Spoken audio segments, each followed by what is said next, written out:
On August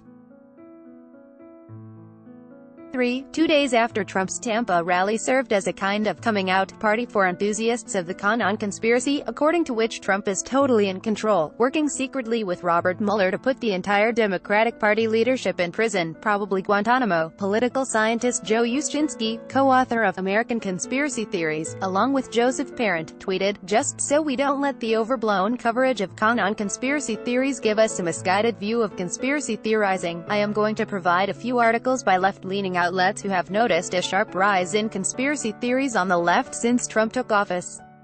Sponsored, Joe Uscinski, at Joe Uscinski, August 3, 2018. It struck me as an odd tweet in a number of ways, not just because QAnon itself is so obviously newsworthy, particularly with this public display, but because the rise of conspiracies on the left is historically unsurprising, as Uscinski's own book shows, and because the left-wing conspiracy theories cited in the stories he linked to seem far less coherently developed into a widely shared alternative reality.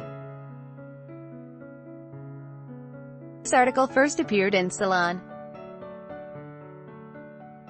The Vox story, for example, was a severe critique of Nancy MacLean's Democracy in Chains, which, it should suffice to note, has had nowhere near the impact of classic conservative conspiracy texts such as A Choice Not an Echo, or None Dare Call It Treason, in the 1960s, or Pat Robertson's The New World Order, in the 1990s, all of which were far more removed from reality.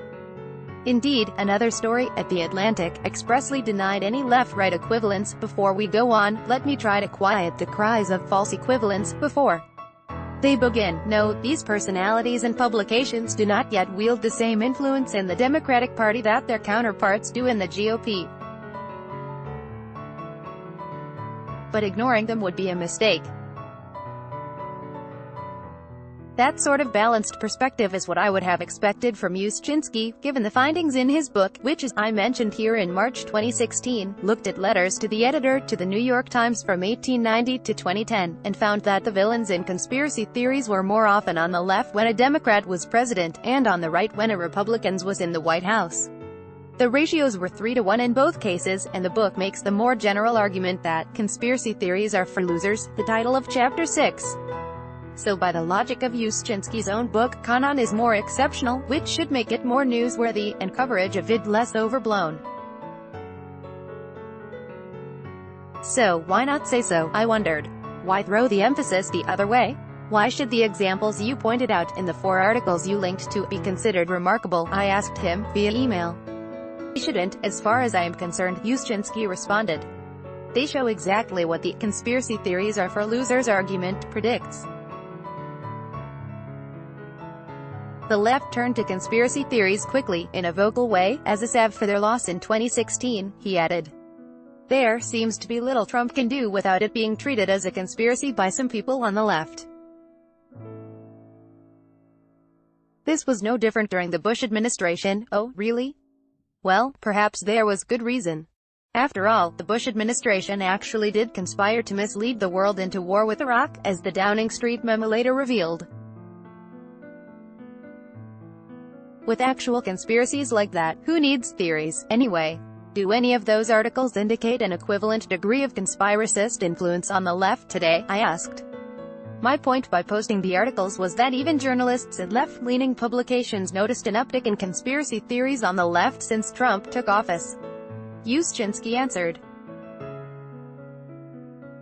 To me, the most important thing is that conspiracy thinking in the public, as far as my data has shown, is largely even between the two parties. Sure, we can find places where there are small differences, but these are rarely big if measured in an even-handed way. It's important to understand what he means by conspiracy thinking in the public. His book defined individual predispositions toward conspiratorial thinking via previously used survey questions that were selected because they address general concepts and get to the heart of conspiratorial thinking. Powerful groups covertly controlling events against the common good. It's these predispositions which are largely even between the two parties. This certainly captures an important dimension of conspiracy thinking, but it's not everything that everyone studying conspiracy thinking means. By excluding some dimensions, they've made the problem more manageable, a time-honored strategy in science, but one that inevitably has a time limit on it. Following the tweets to the 4 articles, Uszynski concluded, "But don't believe the journalists. The extant studies, if they show a difference between right and left in terms of conspiracy belief, show little difference.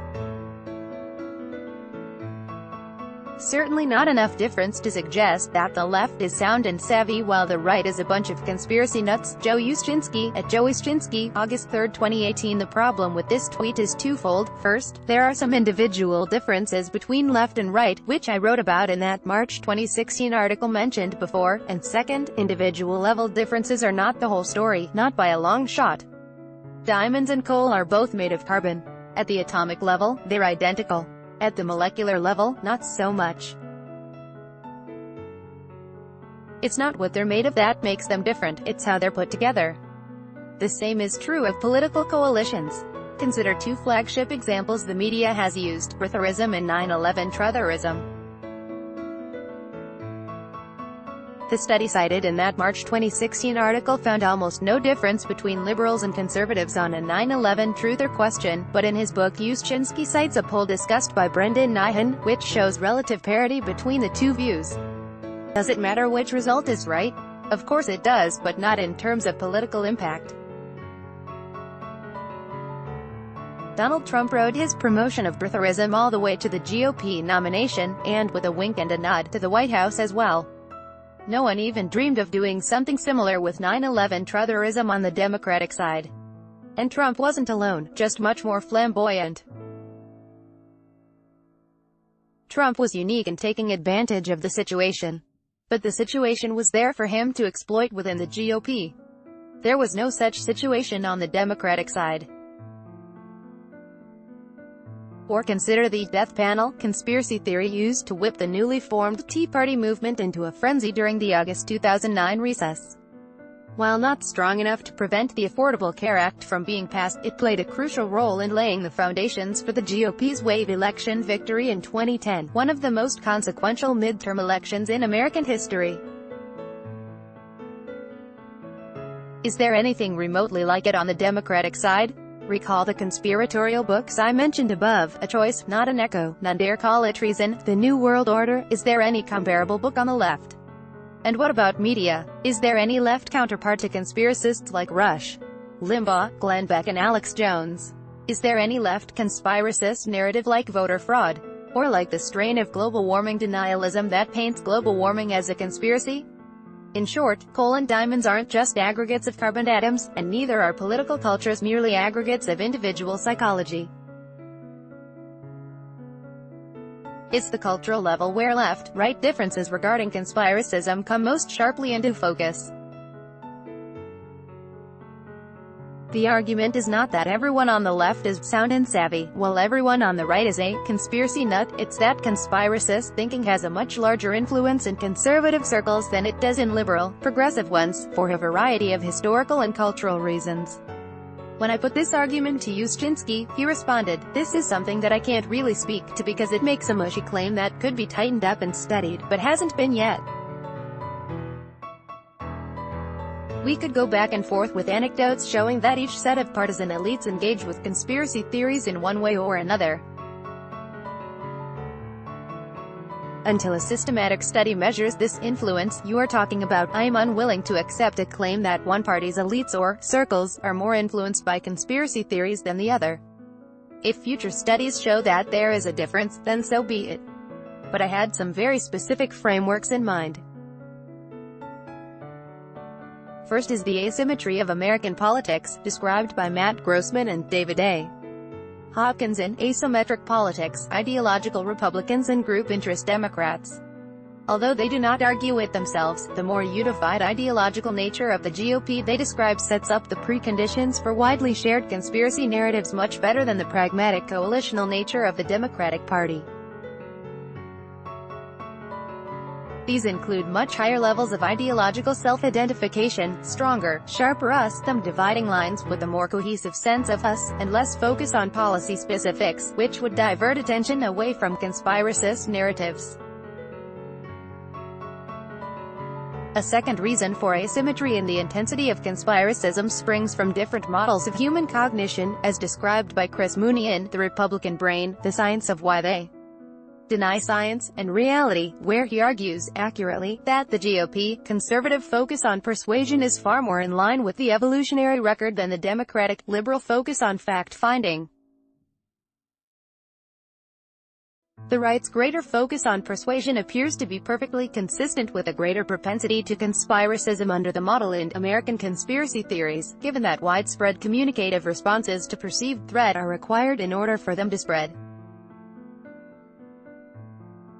Individuals on the left might be just as inclined toward conspiracism, in other words, but shared models and practices about how to think and what to think about politically create a less hospitable environment for conspiracy theories to thrive, so they will cohere less readily, even with similar individual-level tendencies to engage in conspiracist thinking.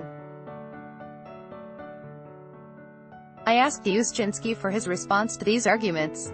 "I am familiar with these works and with the asymmetry arguments more broadly," he said. "When I started my work on conspiracy theories, I expected the right to be big conspiracy theorists. But that is not what my data found, and I have to side with my data. I am sure there are differences between right and left on some dimensions, but for now I have to go with what my data says. If new data shows changes on this point, then I will change what I say to be in line with the new evidence. But I don't expect individual-level data to be the key here. Especially the kind that fits his underdimensioned model of what conspiracy theories involve. Several things in particular seem missing: the question of how realistic such thinking is, what traditions it draws on, how elaborate and artificial or fanciful or bizarre it becomes. Consider the question of realism, for example. Human societies generally are run by elites, who constitute powerful groups, who generally exert control through a combination of overt and covert means, with varying degrees of coinciding with the common good. Hence, Uszczynski's definition of conspiratorial thinking is factually accurate for at least some periods of time. But feelings of grievance are not necessarily accurately connected to causes, which brings us to the question of the traditions being drawn on. Using Jews as a scapegoat in times of mass suffering was long a favorite strategy of European elites.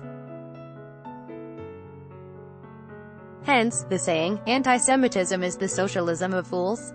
Unfortunately, Uszczynski's approach wipes out that distinction. Neither questions of realism nor of tradition enter into his thinking when he equates Bernie Sanders and Donald Trump, as he did in discussing why 2016 has produced more GOP conspiracism than his theory predicts.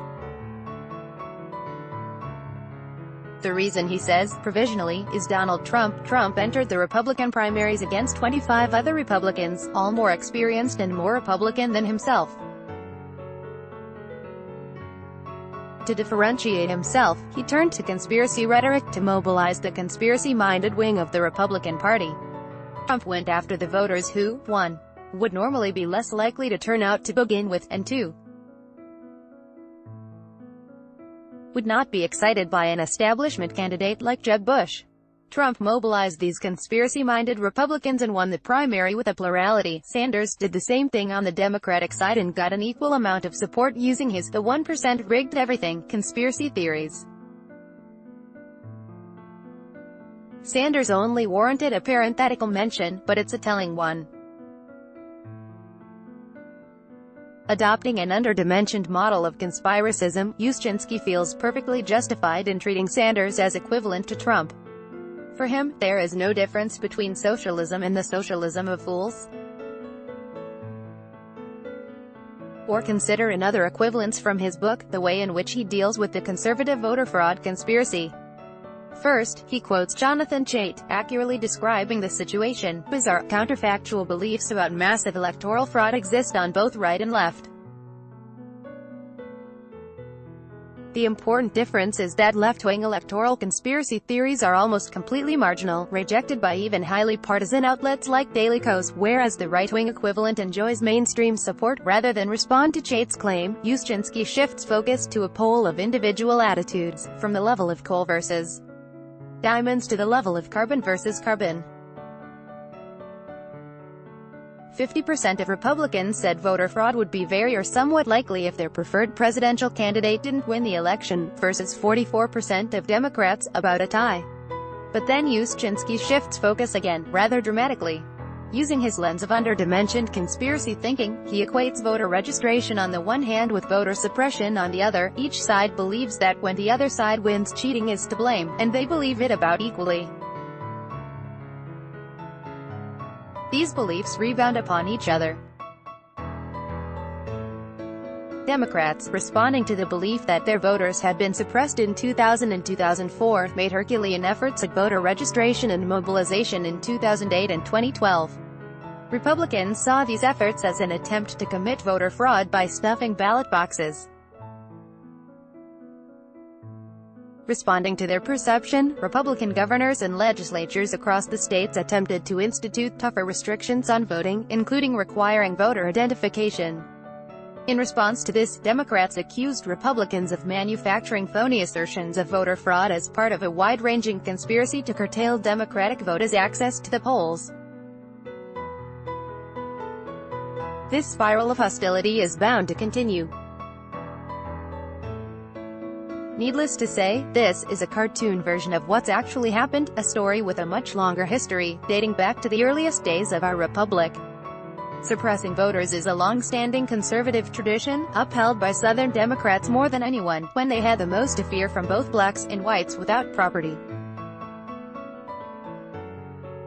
In the 1990s, after Democrats passed the Motor Voter Bill, integrating voter registration into a wide range of citizen-government interactions, there was fierce state-level opposition to implementing it by Republicans, a story told by Francis Fox Piven and Richard Clower in their book, Why Americans Still Don't Vote, and Why Politicians Want It That Way, an updated version of a book that was crucial in getting Motor Voter passed in the first place.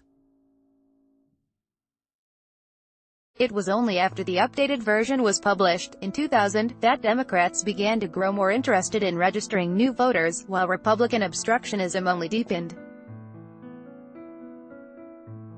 To this day, the United States remains unique in its high level of voter non-participation.